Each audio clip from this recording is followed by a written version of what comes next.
السلام عليكم ورحمة الله تعالى وبركاته. إن الحمد لله نحمده ونستعينه ونستغفره ونؤمن به ونتوكل عليه ونعوذ بالله من شرور أنفسنا ومن سيئات أعمالنا. من يهده الله فلا مضل له ومن يضلله فلا هادي له. ونشهد أن لا إله إلا الله وحده لا شريك له. ونشهد أن محمدا عبده ورسوله أرسله بالحق بشيرا ونذيرا وداعيا إلى الله بإذنه وسراجا منيرا. أما بعد فقد قال الله تبارك وتعالى في القرآن العظيم والفرقان المجيد بعد أعوذ بالله من الشيطان الرجيم بفضل بسم الله الرحمن الرحيم. يؤتي الحكمة من يشاء ومن يؤت الحكمة فقد أوتي خيرا كثيرا وما يذكر إلا أولو الألباب. وقال أيضا يرفع الله الذين آمنوا منكم والذين أوتوا العلم درجات. صدق الله العظيم. وقال رسول الله صلى الله عليه وسلم إنما الأعمال بالنيات وإنما لكل امرئ ما نوى. وقال صلى الله عليه وسلم العلماء ورثة الأنبياء أو كما قال صلى الله عليه وسلم. எல்லா புகழும் புகழ்ச்சியும் நம்மை எல்லாம் முஸ்லிம்களாக முஃமினாக படைத்து மேலும் கண்மணி நாயகம் ரசூலுல்லாஹி ஸல்லல்லாஹு அலைஹி வஸல்லம் அன்னவர்களின் உம்மத்திலே ஒரு அங்கத்தினராக ஒருவராக ஆக்கினானே. அப்படிப்பட்ட அல்லாஹ்விற்கு அனைத்து புகழும் உண்டாகட்டுமாக. அல்ஹம்துலில்லாஹ் அல்ஹம்துலில்லாஹ். அவனுடைய சாந்தியும் சமாதானமும் அளவற்ற கருணையும் கிருபையும் எம்பெருமானார் முஹம்மது முஸ்தபா ரசூலை கரீம் முஜ்தபா ஸல்லல்லாஹு அலைஹி வஸல்லம் அன்னவர்களின் மீதும் அன்னவர்களின் வாழ்க்கையை அடிபெறலாமல் அப்படியே பின்பற்றி வாழ்ந்த உத்தம சத்திய சஹாபாக்கள், தாபிஈன்கள், தபஅ தாபிஈன்கள், வலிமார்கள், இறைநேச செல்வர்கள், சாலிஹான நல்லடியார்கள், குறிப்பாக இந்த ஜும்ஆவினுடைய அவையிலே வந்து அமர்ந்திருக்கின்ற நம் அனைவர்களின் மீதும் இன்னும் வர இருக்கின்ற ஊரார்கள், ஜமாத்தினர்கள் அனைவர்கள் மீதும் அல்லாஹ்வினுடைய சாந்தியும் சமாதானமும் அளவற்ற கருணையும் கிருபையும் என்றென்றும் நின்று நிலவட்டுமாக. ஆமீன் ஆமீன் யா ரப்பல் ஆலமீன். அன்பிற்குரிய அல்லாஹ்வின் நல்லடியார்களே, நாம் எல்லாம் அல்லாஹ்வை வணங்கி வழிபடுவதற்காக அவனுக்கு பிடித்தமானவரிடத்திலே அவனுடைய இல்லத்திலே ஒன்று கூடியிருக்கின்றோம். அல்ஹம்துலில்லாஹ். இதுபோல எல்லா நாட்களும் அவனை வணங்கி வழிபடுகின்ற நல்லடியார்களாகவும் அவன் எதையெல்லாம் செய்யும்படி நமக்கு ஏவிருக்கின்றானோ அனைத்து விதமான ஹலாலான நல்ல காரியங்களை செய்பவர்களாகவும் அவன் எதையெல்லாம் விட்டும் தவிர்ந்திருக்கும்படி நமக்கு ஏவிருக்கின்றானோ அனைத்து விதமான தீய காரியங்களிலிருந்தும் ஹராமான காரியங்களிலிருந்தும் தவிர்ந்தவர்களாகவும் இருக்கின்ற பாக்கியத்தை வல்ல ரஹ்மான் உங்களுக்கும் எனக்கும் அருள் புரிவானாக. ஆமீன் ஆமீன் யா ரப்பல் ஆலமீன். அன்பிற்கினிய அல்லாஹ்வின் நல்லடியார்களே, அல்லாஹ் தஆலா இந்த சமூகத்தை படைத்து மனிதர்களை படைத்து மனிதர்களுக்கு நேர்வழி காட்டுவதற்காக அல்லாஹ் சில ஏற்பாடுகளை செய்து வைத்திருக்கின்றான். அதிலே ஆரம்ப காலமாய் மனிதர்களை நேர்வழிப்படுத்துவதற்காக மனிதர்களிலிருந்தும் புனிதர்களாய் நபிமார்களை அல்லாஹு தஆலா அனுப்பி வைத்தான். அந்த நபிமார்கள் அல்லாஹுவை பற்றியும் அல்லாஹ் ஏவியதை மக்களிடத்திலே வந்து சேர்ப்பவர்களாகவும் இருந்தார்கள். அந்த நபிமார்கள் அல்லாஹ்வினுடைய கட்டளையை மக்களுக்கு சொல்லுவார்கள். மக்களினுடைய தேவைகளை அல்லாஹ்விடத்திலே சொல்லுவார்கள். அல்லாஹ் அதனை நிறைவேற்றி தருவான். இப்படி சில காலங்களே அல்லாஹு தஆலா மனிதர்களுக்கு நேர்வழி காட்டுவதற்காக நபிமார்களை அல்லாஹு தஆலா அனுப்பினான். அந்த வரிசையிலே இறுதியாக எம்பெருமானார் முஹம்மது முஸ்தபா ரசூலை கரீம் ஸல்லல்லாஹு அலைஹி வஸல்லம் அன்னவர்கள் இறுதி தூதராய் இந்த சமூகத்திற்கு வழிகாட்டுதலாய் அல்லாஹு தஆலா அனுப்பி வைத்தான். நாயகம் ஸல்லல்லாஹு அலைஹி வஸல்லம் அன்னவர்கள் இந்த சமூகத்திற்கு அல்லாஹ்வை குறித்தும் அவனுடைய தரஜாக்களை குறித்தும் அவன் ஏவிய சட்டத்திட்டங்களையும் இந்த மக்களுக்கு அல்லாஹ் அருமை நாயகம் ஸல்லல்லாஹு அலைஹி வஸல்லம் அன்னவர்கள் சொல்லிக் கொடுத்தார்கள். இந்த மக்களை நேர்வழிப்படுத்துபவர்களாக அருமை நாயகம் ஸல்லல்லாஹு அலைஹி வஸல்லம் அன்னவர்கள் இருந்தார்கள். அன்பிற்கினிய அல்லாஹ்வின் நல்லடியார்களே, அருமை நாயகம் ஸல்லல்லாஹு அலைஹி வஸல்லம் அன்னவருடைய காலத்திற்கு பின்னால் இந்த மக்களினுடைய தேவைகளை அறிந்து அவர்களை நல்வழிப்படுத்துவதற்காக அல்லாஹு தஆலா அருமை நாயகத்திற்கு குர்ஆன் என்னும் திருமறையை வழங்கினான். அந்த திருமறையின் மூலமாக அதனை இஸ்லாமியர்கள் படித்து அதிலே சொல்லப்பட்டிருக்கின்ற நேர்வழிகளை எடுத்து நடக்க வேண்டும். அதிலே அல்லாஹ் எதையெல்லாம் செய்யும்படி ஏவிருக்கின்றானோ அதையெல்லாம் அவர்கள் செய்ய வேண்டும்.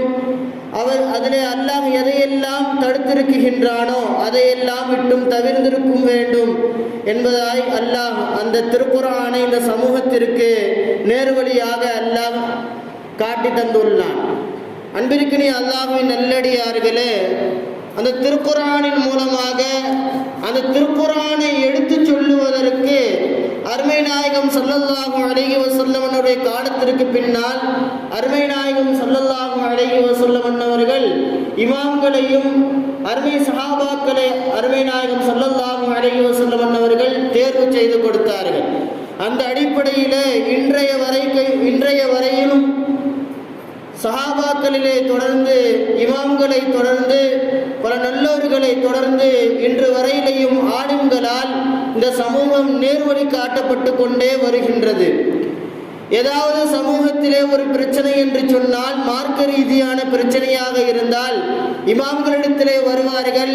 இமாம்கள் அதற்கான ஷரியா என்னவாக இருக்குகின்றதோ, அதற்கான சட்டத்திட்டங்கள் என்னவாக இருக்குகின்றதோ அதையெல்லாம் சொல்லித் தருகின்ற ஒரு இடத்திலே இமாம்களை அருமை நாயகம் ஸல்லல்லாஹு அலைஹி வஸல்லம் அவர்கள் ஏற்பாடு செய்து கொடுத்து விட்டு சென்றார்கள்.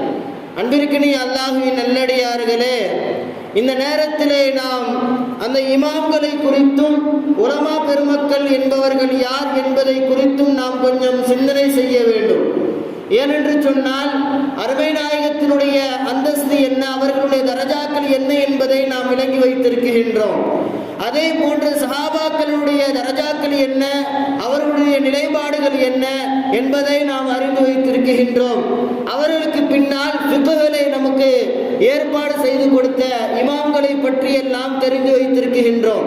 ஆனால் இன்றைய காலகட்டத்திலே நம்மிடத்திலே இருக்கின்ற உலமாக்களை குறித்தான சில விஷயங்கள், அவர்களிடத்திலே எப்படி நாம் நடந்து கொள்ள வேண்டும், ஒரு ஊரிலே இருக்கின்ற இமாமிடத்திலே ஒரு மனிதர் எப்படி நடக்க வேண்டும், அவரிடத்திலே இமாமிடத்திலே எப்படி பேச வேண்டும், அவரை வீட்டிற்கு அழைத்தால் எப்படி அழைக்க வேண்டும், அவருக்கு எப்படி அவருக்கு உபகாரங்களை செய்ய வேண்டும், கண்ணியங்களை கொடுக்க வேண்டும் என்கின்ற அந்த விஷயத்தை இன்றைய சமூகம் மிகவும் அதிலே கொஞ்சம் குறைபாடு உள்ளவர்களாக இருந்து வருகின்றார்கள். அன்பிற்கினிய அல்லாஹ்வின் நல்லடியார்களே, உலமாக்கள் என்பவர்கள் யார், அவர்களுடைய சேவைகள் என்ன என்பதை நாம் கொஞ்சம் சிந்தித்தால் அவர்களின் மீது உள்ள கண்ணியங்களை நாம் கொஞ்சம் அறிந்து கொள்ள முடியும். என்பர்களே, அல்லாஹ் தன்னுடைய திருமறையிலே அழகாக சொல்லுவான், உலமாக்கள் என்பவர்கள் யார் என்பதை நாம் அறிய வேண்டும் என்று சொன்னால் சில விஷயங்களை நாம் புரிந்து கொள்ள வேண்டும். அல்லாஹ் திருமறையிலே சொல்லுவான், யூத்தில் ஹிக்மத மன் யஷா வ மன் யூத்தில் ஹிக்மத ஃபகத் ஊதிய கைரன் கஸீரா. அல்லாஹ் தஆலா தன்னுடைய திருமறை ஞானங்களை தன் நாடியவர்களுக்கு தருவதாக அல்லாஹ் சொல்லி காட்டுகின்றான். யூத்தில் ஹிக்மத மன் யஷா, யாருக்கு அல்லாஹ் தன்னுடைய ஞானத்தை தர வேண்டும் என்று நாடினானோ அவர்களுக்கு அல்லாஹ் ஹிக்மத் என்னும் ஞானத்தை தந்திருக்கின்றான். وَمَنْ يُؤْتِ الْحِكْمَةَ فَقَدْ أُوتِيَ خَيْرًا كَثِيرًا. யாருக்கு இந்த ஞானம், இந்த அல்லாஹ்வை பற்றிய ஞானம், மார்க்க அறிவு கொடுக்கப்பட்டதோ فَقَدْ أُوتِيَ خَيْرًا كَثِيرًا, அவர் அதிகமான நலவுகளை அவர் பெற்றுவிட்டார் என்பதாக அல்லாஹ் தன்னுடைய திருமறையிலே சொல்லி காட்டுவான். அன்பிற்கினிய அல்லாஹ்வின் நல்லடியார்களே, உலமாக்கள் என்பவர்கள் அல்லாஹ்வினுடைய அந்த ஞானத்தை பெற்றவர்கள். நாம் எல்லாம் அறிந்திருக்கின்றோம், மார்க்கத்தினுடைய விஷயத்தை ஒருவரிடத்திலே கேட்க வேண்டும் என்று சொன்னால் நாம் நாடுகின்ற இடமாக உலமாக்கள் இருக்குகின்றார்கள். அவர்களிடத்திலே நாம் சென்று நம்முடைய ஃபிக்ஹுகள், நம்முடைய வீட்டினுடைய எந்த ஒரு விசேஷங்களாக இருந்தாலும் அவர்களை அழைத்து அவரிடத்திலே துஆ செய்யும்படி நாம் ஏவுகின்றோம். காரணம் என்ன? அவர்கள் அல்லாஹ்வினுடைய அந்த ஃபிக்ஹை, அல்லாஹ்வினுடைய அந்த ஷரீஅத்தை, குர்ஆனினுடைய இல்மை, அருமை நாயகம் ஸல்லல்லாஹு அலைஹி வஸல்லம் அவர்கள் போதித்த அந்த ஹதீஸினுடைய இல்முகளை கற்றறிந்தவர்களாக உலமா பெருமக்கள் இருக்குகின்றார்கள். அருமை நாயகம் ஸல்லல்லாஹு அலைஹி வஸல்லம் அவர்கள் இரவு நேரங்களிலே நஃபிலான வணக்கங்களை அதிகமாக செய்வார்கள். நாம் எல்லாம் கேள்விப்பட்ட விஷயங்கள். அன்னை ஆயிஷா ரலியல்லாஹு அன்ஹா அவர்கள் நாயகத்திடம் கேட்பார்கள், யா ரசூலல்லாஹ், உங்களுடைய முன்பின் பாவங்கள் மன்னிக்கப்பட்டு விட்டது, நீங்கள் தான் நபிமார்களிலேயே சிறந்த நபியாக இருக்குகின்றீர்கள், நபிமார்களுக்கெல்லாம் தலைவராக இருக்குகின்றீர்கள், அப்படி இருக்குகின்ற நீங்கள் எதற்காக வேண்டிய இரவு நேரங்களிலே கால் வீங்க வீங்க தொழுகின்றீர்கள், வணக்க வழிபாடுகளை ஈடுபடுகின்றீர்கள் என்பதாக அன்னை ஆயிஷா ரலியல்லாஹு அன்ஹா அவர்கள் கேட்கின்ற பொழுது அருமை நாயகம் ஸல்லல்லாஹு அலைஹி வஸல்லம் அவர்கள் சொல்லுவார்கள், எனக்கு அல்லாஹ் கொடுத்த அந்த நிஅமத்திற்கு நான் நன்றி செலுத்துபவனாக ஆக வேண்டாமா? அல்லாஹ்விற்கு நன்றி கடன்பட்ட அடியானாக நான் இருக்க வேண்டாமா? அதற்காகத்தான் நான் இது போன்ற வணக்கங்களின் மூலமாக அல்லாஹ்விற்கு நன்றி செலுத்திக் கொண்டு வருகின்றேன் என்பதாக அருமை நாயகம் ஸல்லல்லாஹு அலைஹி வஸல்லம் அவர்கள் சொல்லுவார்கள். அன்பிற்கினிய அல்லாஹ்வின் நல்லடியார்களே, நாம் கொஞ்சம் சிந்தித்து பார்க்க வேண்டும். அருமை நாயகத்திற்கு அல்லாஹ் என்ன நிஅமத்தை கொடுத்திருந்தான் நாம் கொஞ்சம் சிந்தித்து பார்க்க வேண்டும். இந்த ஹதீஸை, நாயகத்தினுடைய வாழ்க்கையை நாம் படித்திருக்கின்றோம், அருமை நாயகத்தினுடைய வாழ்க்கை வரலாறுகளை நாம் படித்திருக்கின்றோம். அந்த வரலாறுகளை நாம் பார்க்கின்ற பொழுது நாயகத்திற்கு உலக ரீதியான செல்வங்களை அல்லாஹ் தந்தானா என்று பார்க்கின்ற பொழுது ஒன்றுமே கிடையாது. அன்பர்களே, அருமை நாயகத்தினுடைய வீட்டினுடைய அளவுகளை சொல்லுகின்ற வரலாறு குறிப்புகள் இப்படி சொல்லும். நாயகம் அவர்கள் வீட்டினுடைய முத்தத்திலே படுப்பார்களே, ஆனால் அவருடைய வீட்டிலே படுத்தால் தலைமாட்டிலிருந்து கால் இருக்குகின்ற அந்த அளவுதான் நாயகத்தினுடைய வீடு. காலை நீட்டினால் அடுத்த எதிர்ப்புறம் உள்ள சவத்திலே நாயகத்தினுடைய கால் படும். அந்த அளவிற்கு சின்ன வீடாகத்தான் அருமை நாயகத்தினுடைய வீடுகள் இருந்தது. நாயகத்தினுடைய வீட்டிலே அடுப்புகள் எந்த அளவிற்கு இருந்தது, உணவு தயாரிப்புகள் எந்த அளவிற்கு இருந்தது என்று பார்க்கின்ற பொழுது 2 நாட்களிற்கு ஒரு நாள் தான், 2 நாட்களிற்கு ஒரு முறை தான் அருமை நாயகத்தினுடைய வீட்டிலே உணவுகள் தயாராக ஆகும் என்பதாக மார்க்கத்தினுடைய வரலாற்றினுடைய ஆசிரியர்கள் குறிப்பெழுதி வைத்திருக்கின்றார்கள். அந்த அளவிற்கு உலகத்தினுடைய விஷயத்திலே பரக்காத்துகள் அந்த அளவிற்கு ஒன்றுமில்லை. ஆனால் நாயகம் ஸல்லல்லாஹு அலைஹி வஸல்லம் அவர்கள் இப்படி ஒரு வார்த்தையை சொல்லுகின்றார்கள், எனக்கு அல்லாஹ் கொடுத்த நிஅமத்திற்கு நான் நன்றி செலுத்த வேண்டாமா என்பதாக கேட்கின்றார் என்று சொன்னால், நாயகத்திற்கு அல்லாஹ் என்ன நிஅமத்துகளை கொடுத்தான்?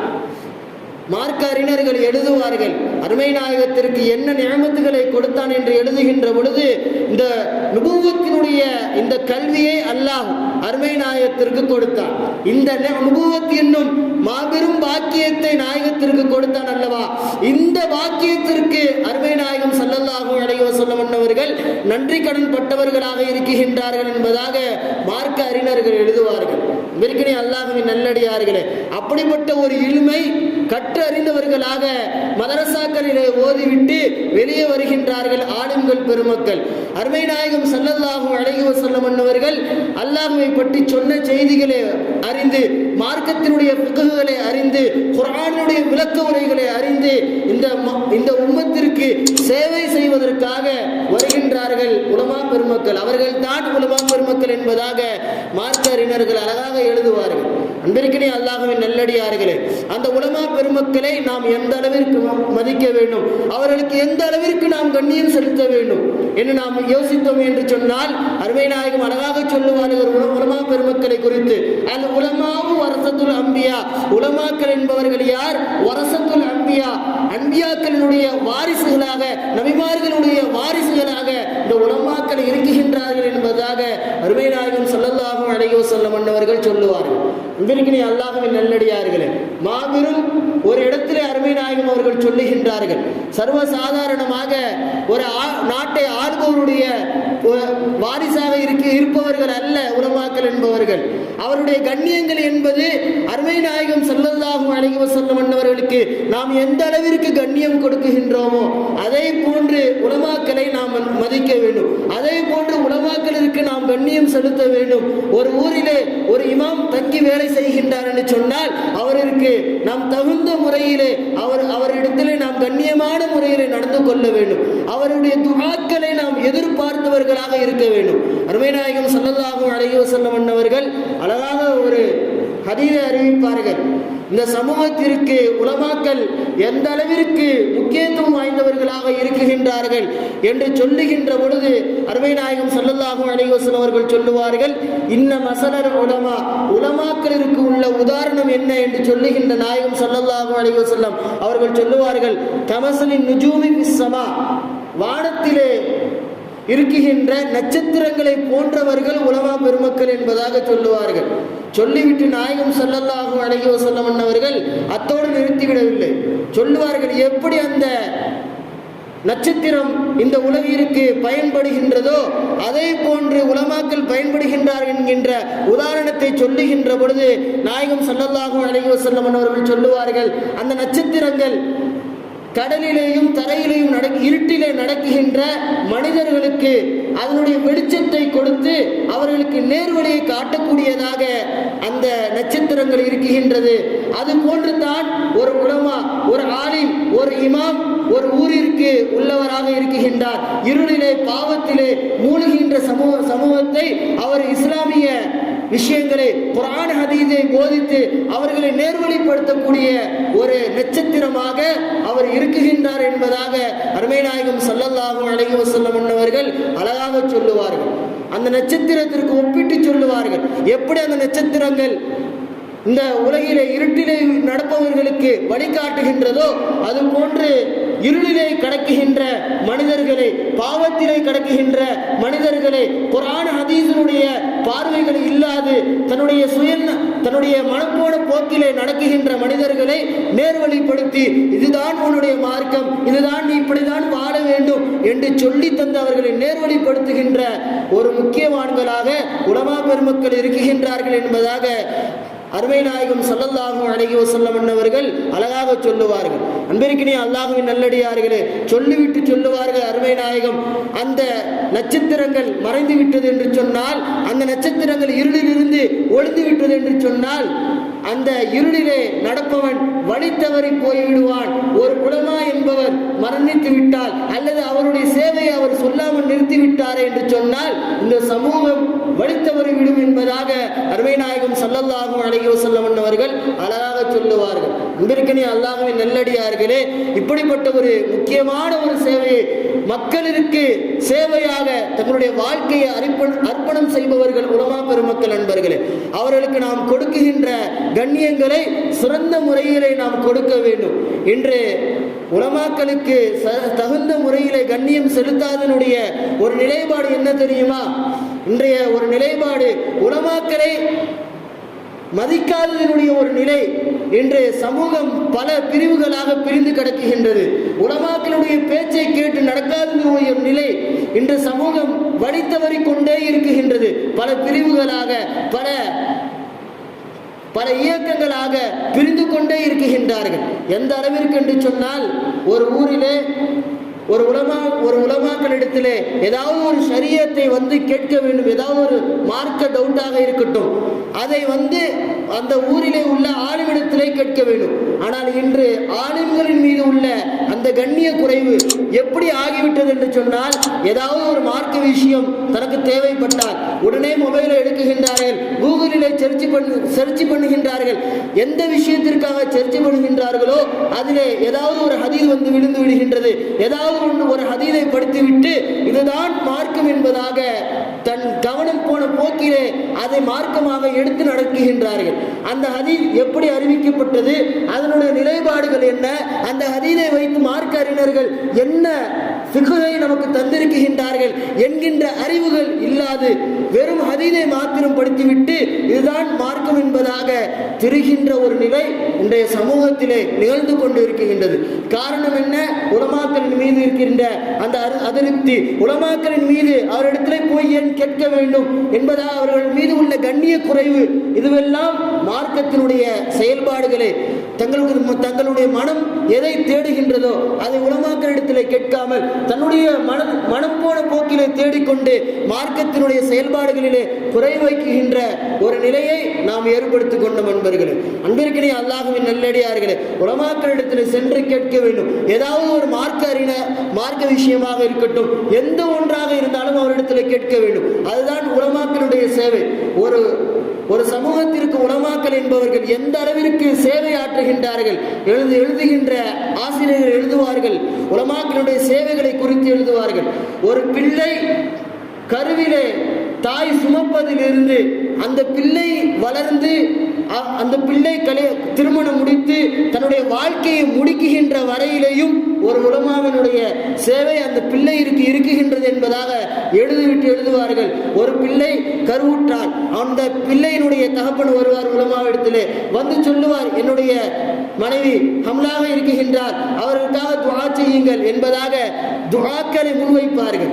அந்த உலமா துஆ செய்வார், அந்த பிள்ளையிற்காக, அந்த மனைவிற்காக துஆ செய்வார், அவருடைய மனைவிற்காக, குடும்பத்திற்காக துஆ செய்வார். அந்த பிள்ளை பெற்றெடுத்ததற்கு பின்னால் அவர்களுக்கு பேர் வைப்பதற்கு பேரை நாடி வருவார்கள். உலமா ஒரு அழகான ஒரு பேரை எழுதி கொடுப்பார். இன்றுவெல்லாம் ஆன்லைனிலே பேர் தேடி கொள்ளுகின்றார்கள். எந்த அளவிற்கு என்று சொன்னால், ஒரு காலம் இருந்தது, உலமாக்களிடத்திலே வருவார்கள், ஒரு பிள்ளைக்கு பேர் வைப்பதாக இருந்தால் ஒரு பிள்ளை பிறப்பதற்கு ஒரு மாதத்துக்கு முன்பதாக அந்த ஊரினுடைய அசரத்திட்டத்தில் எனக்கு பிள்ளை பிறக்க போகின்றது, ஏதாவது ஒரு நல்ல பெயரை, நல்ல அர்த்தமுள்ள பெயரை எனக்கு சொல்லித்தாங்க என்பதாக கேட்பாங்க. அந்த அஜிர்த்து அழகாக சொல்லி தருவார். சஹாபாக்களுடைய பேரு, வலிமார்களுடைய பெயர்கள், அல்லாஹ் ரசூலை ஏற்று நடந்தவர்களுடைய பெயர்கள், அவருடைய வாழ்க்கை போல இந்த பிள்ளையினுடைய வாழ்க்கை ஆக வேண்டும் என்கின்ற அர்த்தத்திலே அழகான பெயர்களை சொல்லுவார்கள். ரசூலுல்லாஹ்வினுடைய பெயர்களை சொல்லுவார்கள், அல்லாஹ்வினுடைய பெயர்களை சொல்லுவார்கள். இன்று அதுவெல்லாம் பழைய பெயர்களாக ஆகிவிட்டது என்று சிலர்கள் பேசுவது உண்டு. தன்னுடைய பிள்ளைகளுக்கு பெயர் வைப்பதற்கு நேராக கூகுளிலே சர்ச் செய்கின்றார்கள். நியூ இஸ்லாமிக் பியூட்டிஃபுல் பேர், இப்படி ஏதாவது ஒரு பேரை போட்டு விட்டு அதில் ஏதாவது நிறைய பேர்கள் வருகின்றது. அர்த்தங்கள் இல்லாது, அர்த்தங்கள் ஒழுங்கான அர்த்தங்கள் பொறிக்கப்படாது சில பேர்கள் எல்லாம் வருகின்றது. ஒரு ஆலிம் ஒருவர் தங்களுடைய மேடைகளில் பேச்சிலே சொன்னார், ஒரு ஊரிலே ஒருவர் வீடு கட்டுகின்றார். வீடு கட்டிவிட்டு இந்த வீட்டிற்கு முன்பதாக, இந்த வீடுகளுக்கு முன்பதாக ஏதாவது ஒரு வார்த்தைகள் எழுதுவார்கள். ஹாதா மின் ஃபத்லி ரப்பி, இது என்னுடைய இறைவன் கொடுத்த அருட்கொடை, இப்படி அரபியினுடைய வாசகத்தை எழுதுவார்கள். அப்படி ஒரு மனிதர் ஒரு இமாமிடத்தில் கேட்கின்றார்.